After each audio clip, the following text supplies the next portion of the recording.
I've heard people, when they've been discussing events, if you put it like happenings, said, "God, somebody ought to write that down," because there's going to be lost. No one never know. Well, eventually I got to the stage where I thought, well, perhaps I ought to write something down. And I like writing, like reading. I think I upset someone the other day saying that the last person who wrote decent English was P.G. Wodehouse. But there we go. Uh, I, I still do write things down. My father was a sergeant in the local constabulary during the war. I came out of church one Sunday morning, and there was a farmer waiting for us from Pendomer. And he explained that a German bomber had been heading for Bristol and had been encountered by a couple of seafires from Yeovilton, the local air station, and decided to go home and get a bit of extra speed. He just jettisoned his bomb load, and he dropped them over Marsh Wood and part over Penwood.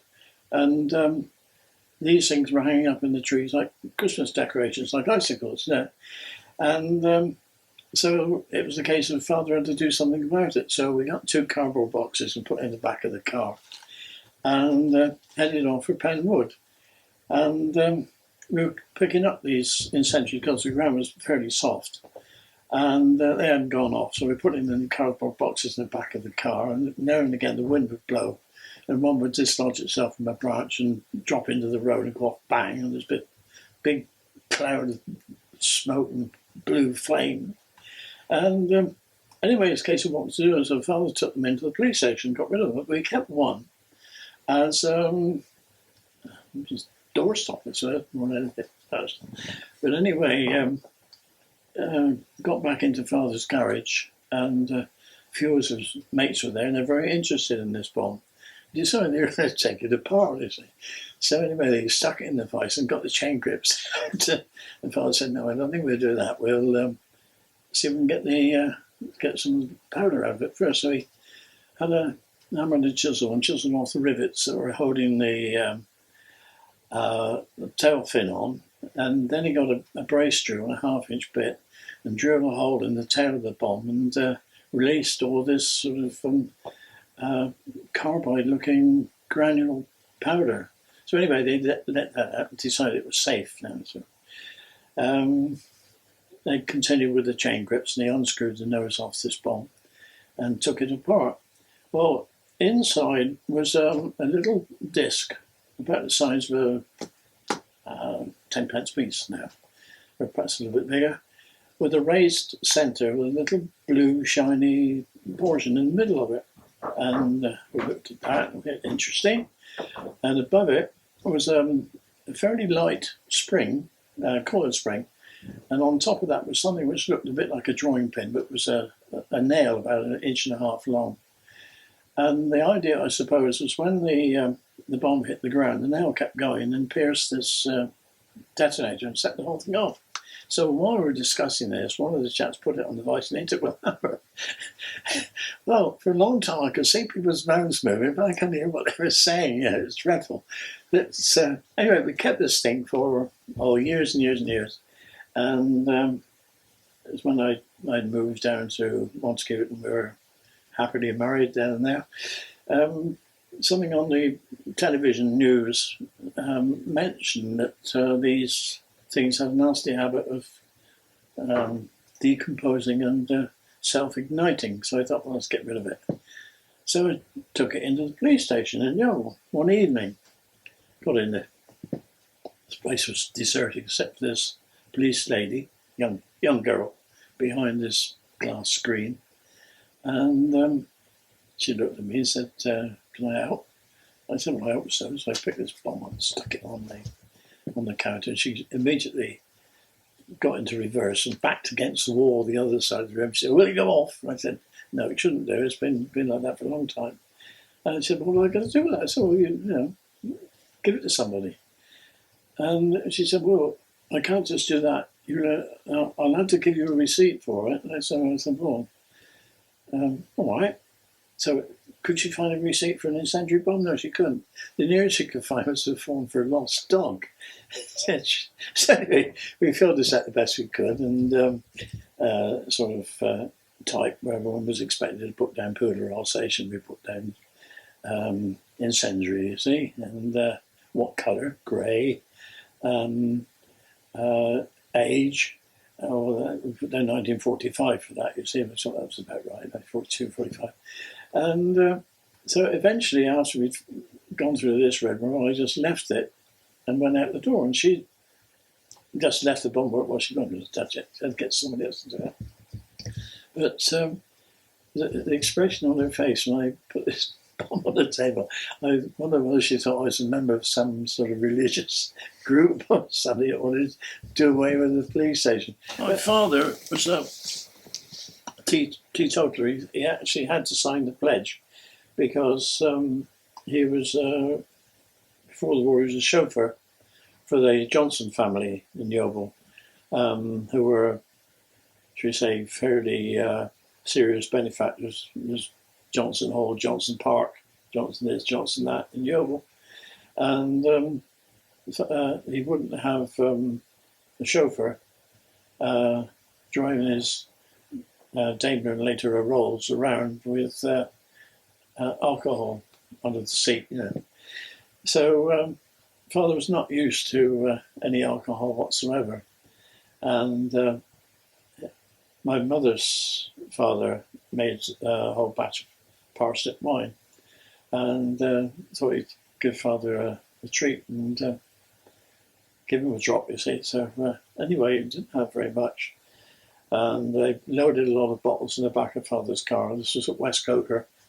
And father drove home on and off the grass verge a couple of times.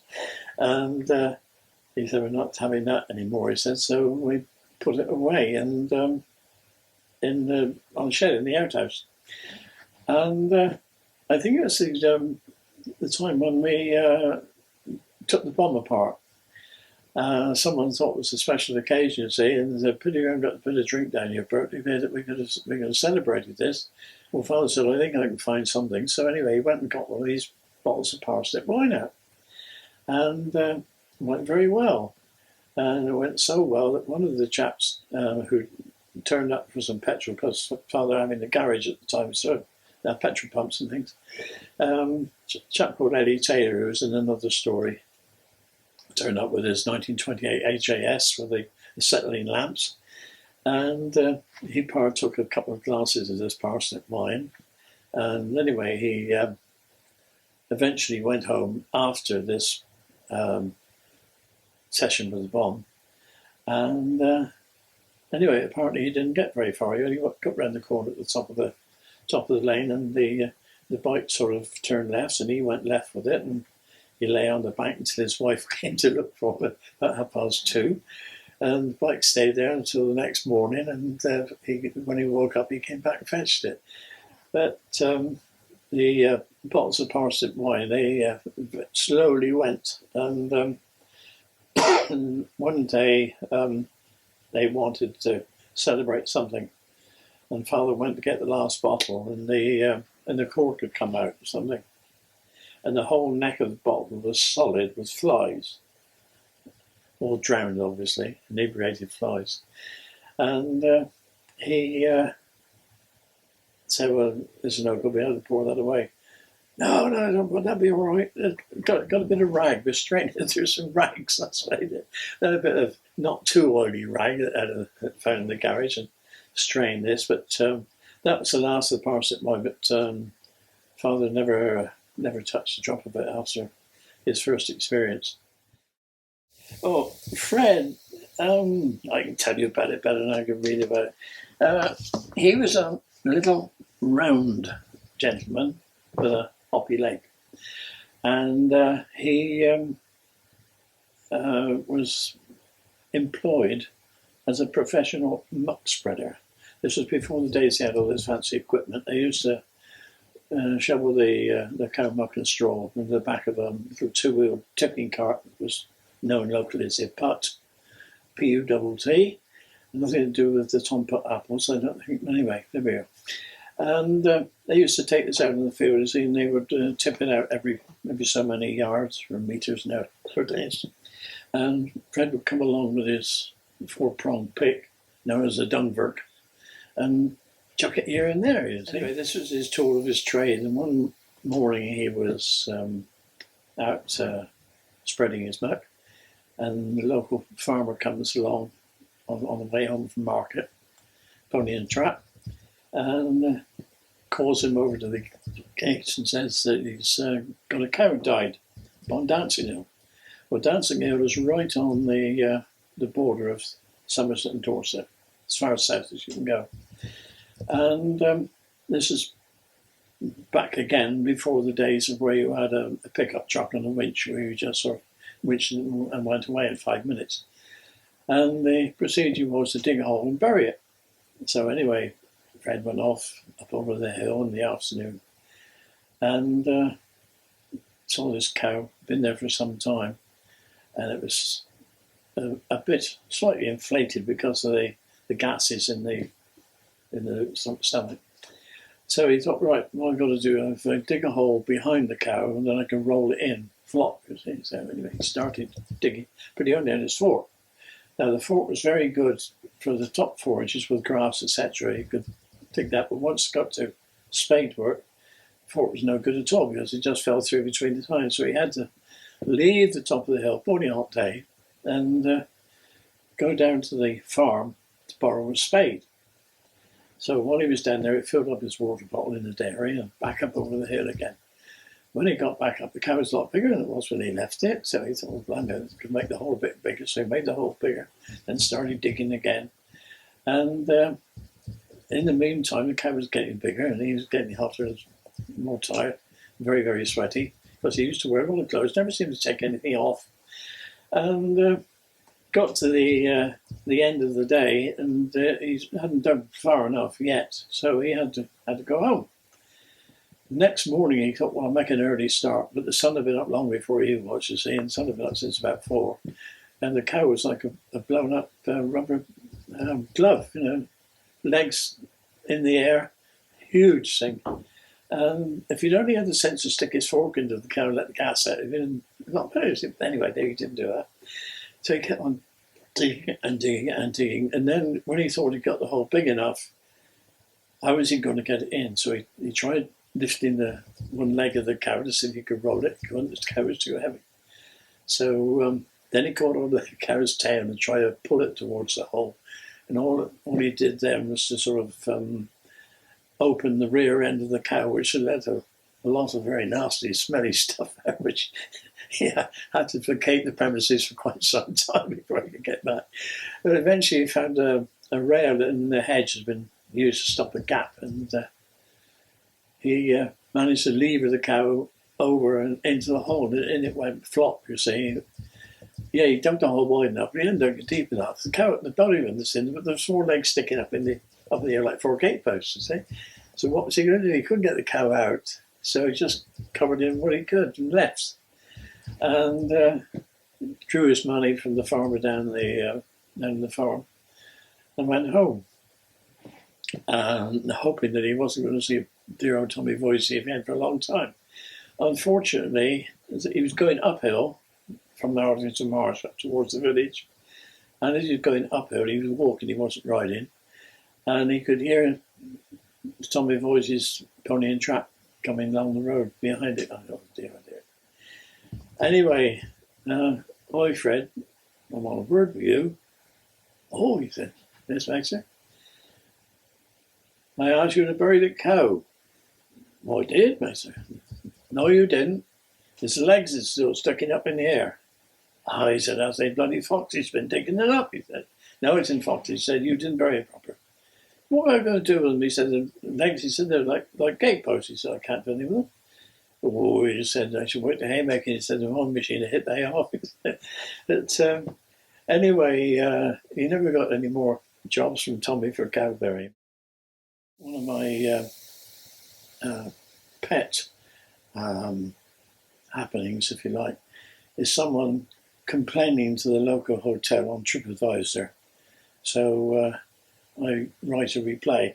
But The other thing I do, I think in rhyme. I've always has been very, very keen on poetry, poems, if you like. I prefer to call them rhymes. Poems sound stuffy. And how I started with that was because Mother, when I was very, very small and learning to read, bought me a book called Run About Rhymes. And I can still remember the first one, which was a pig kept house with a cow and a mouse. A wonderful life was theirs. The pig was the cook, and the cow wrote a book, and the mouse ran up and downstairs. Now, you see, it paints a picture, and it stays with you. And the other thing is the limerick. Now, how can you get a whole picture or a whole story in just 5 lines? But you can. There's no fat on it. It's just plain meat, and it sticks to the point. This is in reply to a complaint on TripAdvisor about the King's Arms at Montague, and I enjoy writing replies to these. I am a little cockchafer. I buzz around at night. I'll pop into your bedroom if perchance I see a light. I fear I am quite noisy if I crash into the glass, so please keep windows open wide so through them I might pass. I lower now my landing gear and drop upon your bed. I sometimes may land upside down. You might think I'm dead, but no, I'm not. I am full of life and waiting for the chance to creep inside your nightie and give you cause to dance. Loud screams of panic fill the air, and the lady, well, she swoons. Her husband gets excited and demands that they move rooms. So the front of the hotel, room 11, or was it 8? The little buggy goes as well and says, "Oh, this is great. The first time I have ventured here, I find I've been upgraded. But what a shame my landing strip is feeling slightly shaded. And once I start to walk about, I fear that what she'll do is make her husband capture me and flush me down the loo. Now that's not fair. By accident I crashed into room 1. I'm just a little maid bug and was only out for fun. There's lots of us in Montague, so just you take my advice, sir. Push off back from whence you came. Don't write to TripAdvisor."